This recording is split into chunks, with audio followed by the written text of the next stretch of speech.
Hello, and guess what? Another double review.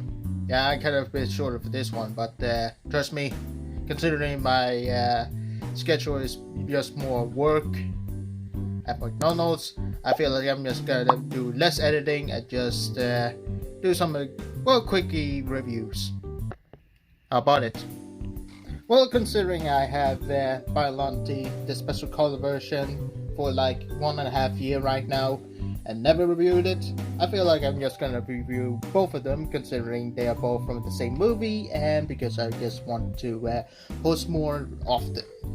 So sit back and watch as the timeless CyberKnight reviewing the S.H.MonsterArts Godzilla 1989 and Biollante special color version. So let's start off with the simpler one, which is Godzilla 1989. Or as you like to call him, BioGoji, because that's literally what he was named after the film. So the overall paint sculpting of this, well, supposedly the sort of a 5.8 inch figure that's supposed to be 80 meters Godzilla, it's truly astonishing. Kudos for Bandai for actually making this one.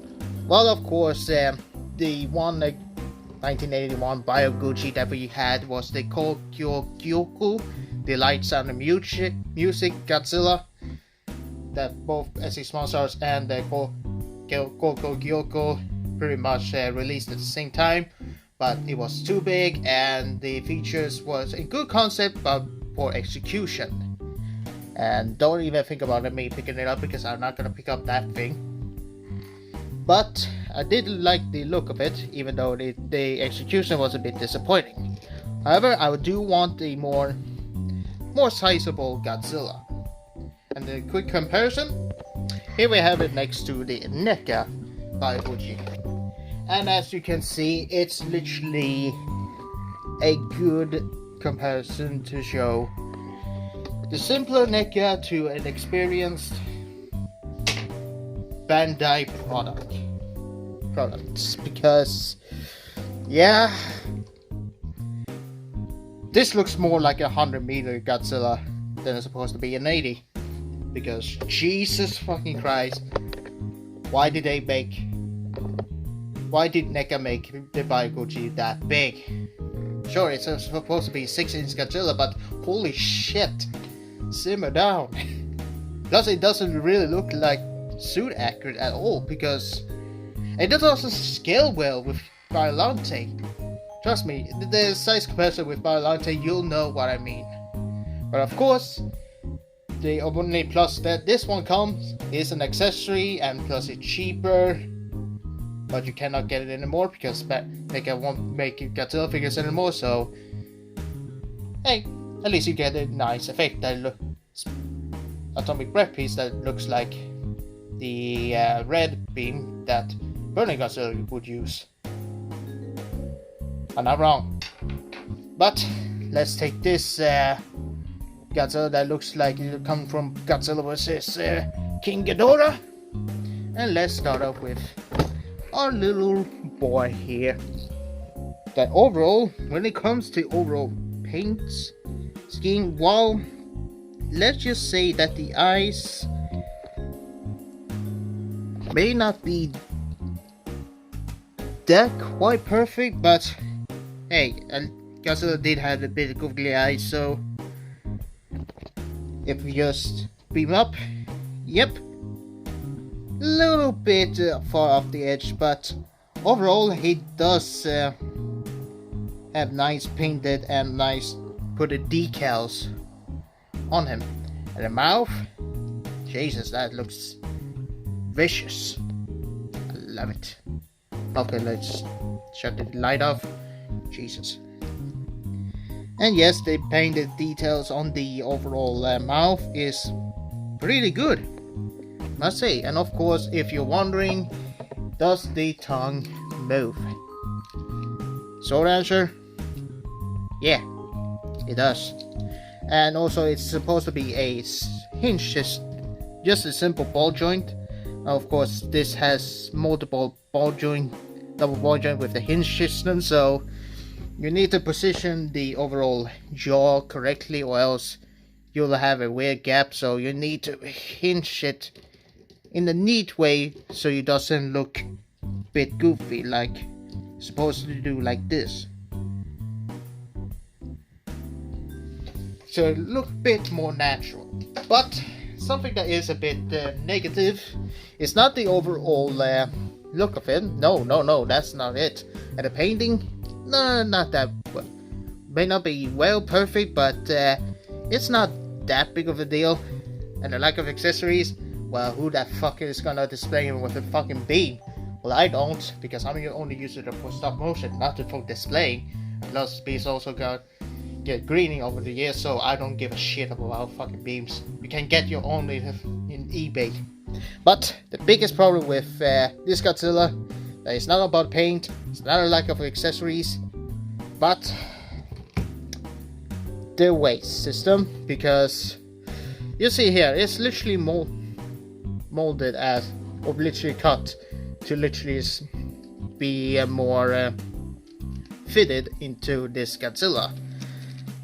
And just like the Koko Kyoko Godzilla, the waist is almost non-existent, but you can get side to side. But when does he always rotate his fucking waist?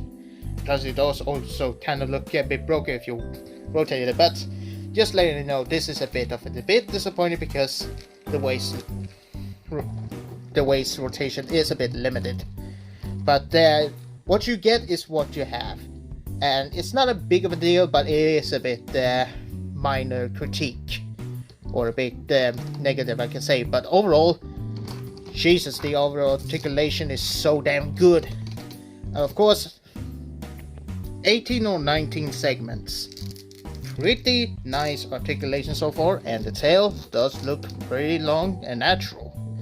But of course, the only issue I also bit with in my copy, it pops up a bit too easily, but it's better than being too fucking tight that it will break it.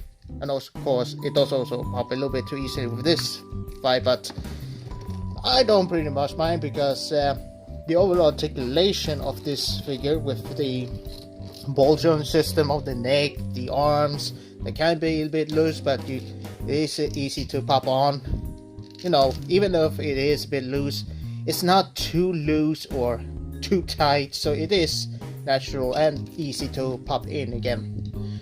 So, while limited waist, the overall articulation of this Godzilla, and even the knee hinge and the sculpting, like holy crap, this is spot on.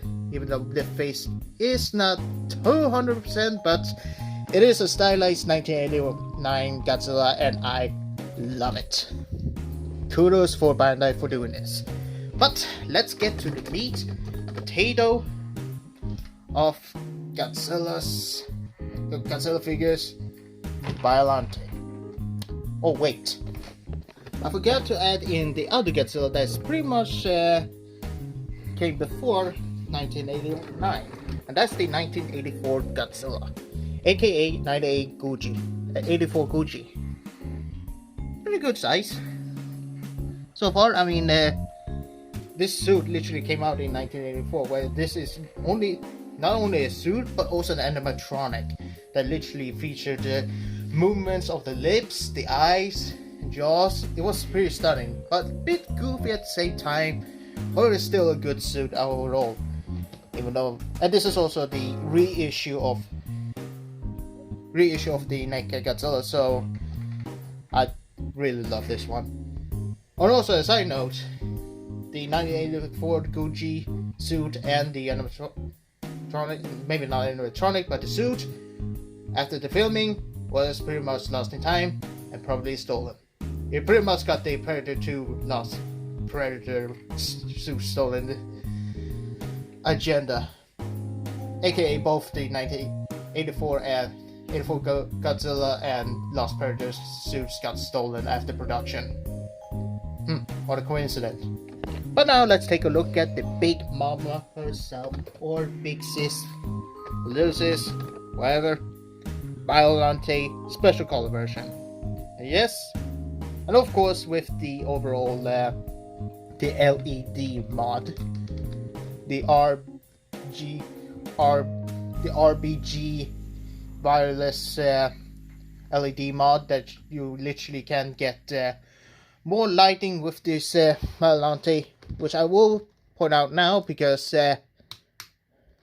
boom, you can get this lighting, and also get an app where you can literally get different coloring of this big girl.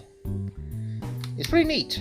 I'm just gonna point it out because I'm not gonna showcase it in this video, but I will show photos of her doing this lighting. But let's talk about the, and considering this was also supposed to be a re-release of the 2014 or 2013 release of Biollante that S.H.MonsterArts releases, which was pretty much a piece of art because it existed and it was considered to be one of, if not the best, S.H.MonsterArts, or at least everyone's favorite S.H.MonsterArts figure.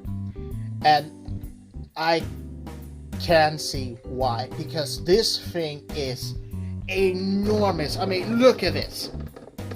It's huge. And the tentacles, well, not accurate because this is literally based on a model kit, and you consider the rush that Bandai literally had, and the missing other, well, the plant virus tentacle things is not existent. It's still beautiful nonetheless. And even though it doesn't have an accessory, like I said, I don't care about the effect parts that much. Just only to showcase the size and thing, it still blows my mind. And of course, a backstory for those who doesn't know about the Biollante. Biollante is literally a mutant made by Dr. Shirogami after he lost her daughter and wanted to keep her alive because she literally took her DNA and soul into a rose. I know, a bit weird, but consider the aftermath of an earthquake that literally almost destroyed the roses. He was so desperate because he doesn't want her to lose her daughter again, and fused the Godzilla cells into that rose, which did bring her sort of back, but also mutated the rose to becoming a big kaiju. The rose Biollante literally showed up in the lake, and after battling Godzilla, it lost, but couldn't die because it was pretty much immortal. Literally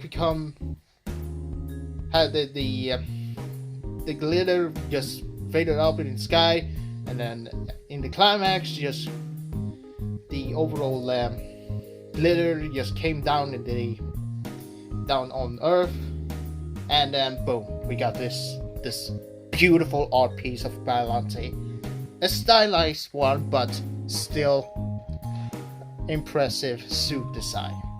That took 20 people to literally get her moving, with wires, pianos, everything. It was a struggle, but man, the execution was worth. And of course, it was also one of the fights that was pretty much limited, because this fight was pretty much short, and it was pretty much a tie, because none of them won. I mean, sure, the Biollante took a fucking beating, but at least she fucking still survived.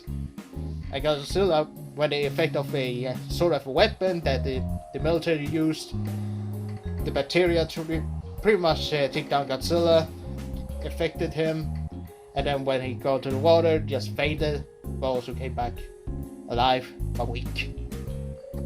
So that's pretty much the summary of Biollante.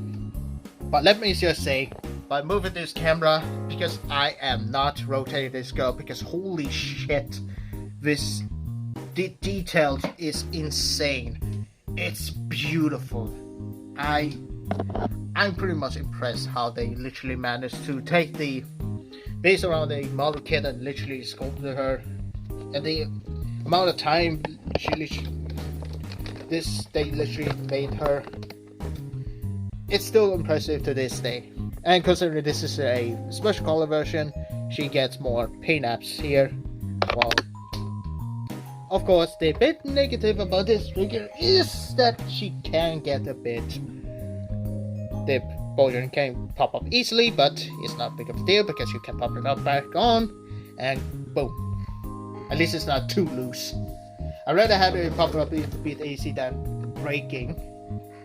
So you Yubby fans can literally just shut up and literally take it, Stephen Toys reviews after I have a little bit of the softness of BioGoji, not too loose. It is a bit loose and probably a bit too easily, but it's easy to pop back on because it really needs to be, or else, well, you get a Kong kind of quality that you literally get a broken figure afterwards. So they literally did that because they don't want your products to be broken, even though some products do get broken